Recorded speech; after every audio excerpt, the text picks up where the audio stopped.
সাতক্ষীরার পল্লীতে 12তম তাফসিরুল কোরআন মাহফিল অনুষ্ঠিত হয়েছে। বিস্তারিত সাতক্ষীরা থেকে নিজস্ব প্রতিনিধি আব্দুল ওয়াহাবের পাঠানো তথ্যচিত্রে। মঙ্গলবার রাতে সাতক্ষীরা সদরের মাহমুদপুর ফুটবল মাঠে 12তম তাফসিরুল কোরআন মাহফিল অনুষ্ঠিত হয়েছে। জানা গেছে মাহফিল কমিটির আয়োজনে উক্ত মাহফিলটি অনুষ্ঠিত হয়েছে। আমার সামনে উপবিষ্ট ধর্ম পিপাসু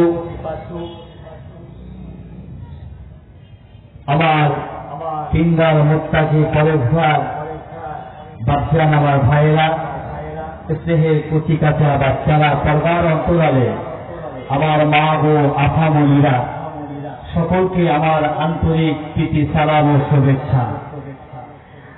সর্বপ্রথম আল্লাহ পাক রব্বুল আলামিনের দরবারে আমরা প্রশংসা জ্ঞাপন করব যে আল্লাহ রব্বুল আলামিন আমাদেরকে একটা জান্নাতের বাগানে বসার তৌফিক আতা করেছেন। সবাই বলি আলহামদুলিল্লাহ।